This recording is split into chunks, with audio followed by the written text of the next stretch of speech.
Hey everyone, this is Floral. I've never done a tutorial before, but I noticed that there are no actual video tutorials, so I thought, why not? So a bit of a disclaimer, I'm new to Pico-8 and Raspberry Pi stuff, so bear with me. I'm just going to try and go over all of it in one video, and hopefully it's a very comprehensive guide of how it works. So the first thing you want to do is actually purchase Pico-8. It's only 15 bucks, which I know is more than a lot of people want to spend for emulation stuff, but the actual software itself does a lot more than just playing games.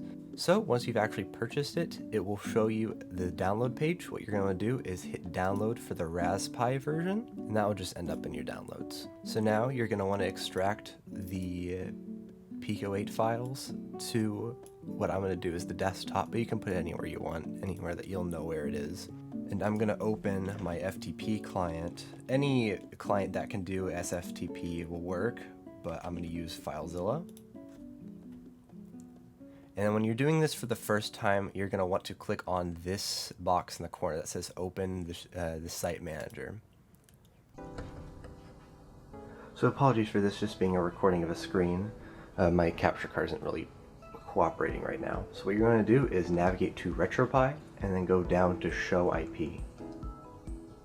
So that will show your IP, and we're going to use that in our FTP client. Alright, so now we're back at our computer and we know our IP. So we're going to put that into host, and then for our username down here, we're going to put pi, and for our password, we're going to put raspberry, all lowercase. And now we're connected to our Raspberry Pi remotely. So we're going to go into this home Pi folder, and we're going to drag in our Pico-8 folder. I already have one, but just to show you, you can just drag and drop it in. Alright, so after that, we're going to actually open up the Pico-8 folder, and there are going to be some more files that we need to add. I'll put all these files in the description, but what we're going to put in is this custom run command and SDL controllers. So one of the problems that I ran into is that this SH file actually in the tutorial comes in Windows format, and we want to put it in Linux. So the file I have in the description should already have that, but what you would do, open up Notepad++, and under Edit, there is EOL conversion, and you want to click on Unix. I've already done that, so it's grayed out for me. You shouldn't have to worry about if you're using the links in the description, but if you are using the pastebin links here, you are going to have to do that. So the next thing we're going to do is we're actually going to go back into the Pi folder, and we're going to open up Emulation Station.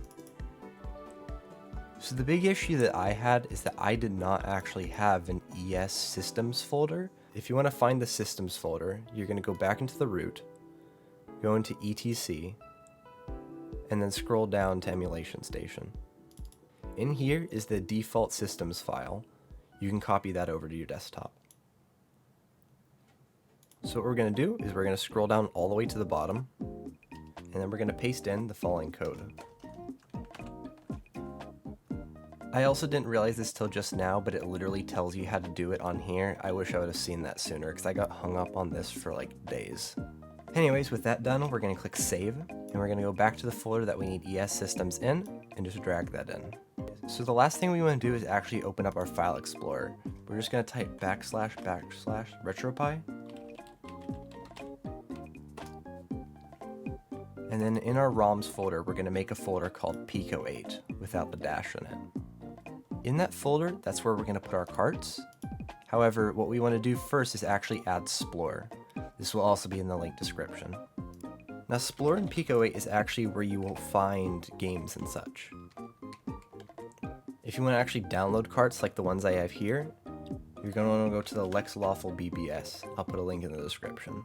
For the purposes of this tutorial, I'm going to download 𝓜𝓾𝓼𝓽𝓪𝓶𝓹𝓼.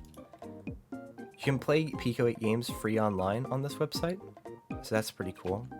So if you play a game and like it, you can hit this cart button at the very bottom, and that will give you a PNG. The crazy thing about Pico-8 games is that they actually store all of their data within the PNG, and then you just drag it in this ROMs folder. I already have it on here. Alright, so there's one last thing we need to do. we need to open the SSH. I'm going to use PuTTY. And we're going to type in our IP. I already have it saved as a configuration, so I'll just put it there. We're going to use the same login info as we used for FileZilla. So Pi, Raspberry, and you'll see this. So we're going to type in 4 different commands. I don't know if they're called commands in Linux, but that's what I know. So the first one is we're going to install RetroPie.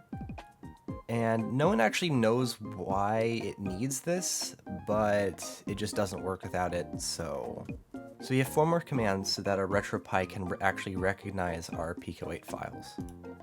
At least I think that's what it does. The first 3 we can get from here, but depending on where your ROMs are, this last one will be different.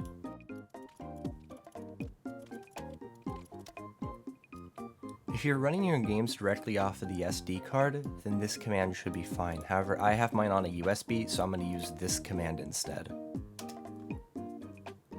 And with that, it should be done. We just need to reboot our RetroPie, and then they should show up. So I've reverted back to the carbon theme to highlight a problem. So this is where our Pico-8 games would be. However, if we click on it, it'll give us a blue screen. I'm not sure why in particular it does this with the carbon theme, however, none of the other themes have this issue. So I'm just going to load the simple UI instead of Carbon. And you can see that Pico-8 shows up just fine, and it won't crash when we try to open it. Now obviously this isn't very pretty, but I can load things.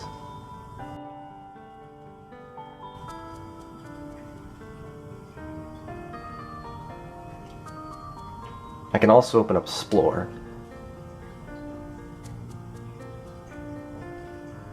Or I can update to see the newest games.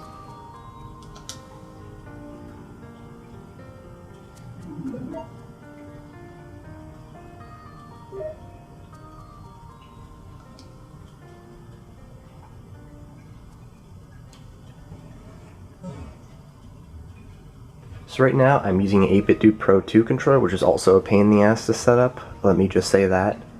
And just off the record, the way to fix this not connecting the Bluetooth is just to update it to the beta firmware driver.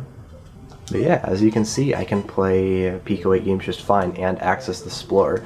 You will need the internet for it, but oh my god, that's a really tight gap.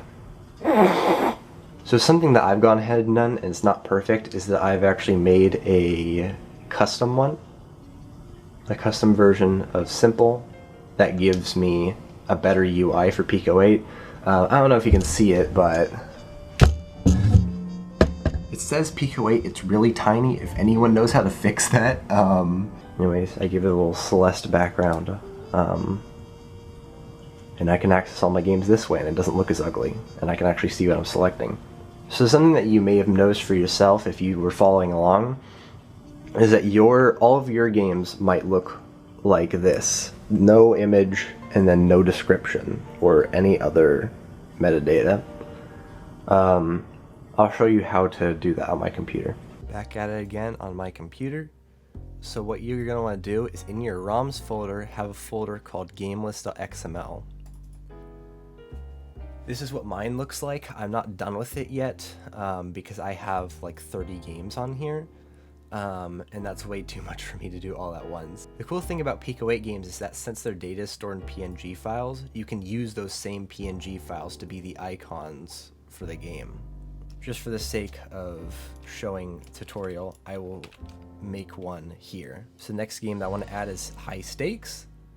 What we're going to do is I'm going to copy this file name and paste it here. So on the BBS, I'm going to type in High Stakes. It would probably be easier if you were downloading the games alongside making the XML file. We'll take the name. We'll take a bit of the description. We don't want to put the whole thing, but I'll just put a little bit so other people will know what it means if I have other people using my RetroPie. And then I'll take the developer name. And this is a bit of a tabletop game, so I'm going to mark it as tabletop. So as you can see back at our Raspberry Pi, High Stakes does not have an image. So what we're going to do hit start, restart emulation station,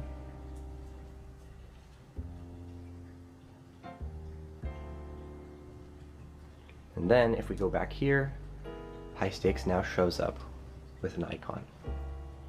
So yeah, thank you for watching. I know this is a different kind of video, but I do hope it helped the people who need it. I do have another video on the way. I've talked about it a lot on twitch.tv/floral_trash. It is taking a bit longer than I thought it would take, but hopefully that'll come out soon. I know I say that every time, but oh well. Nothing else you can do. So yeah, thank you guys for watching. I'll see you guys in the next video.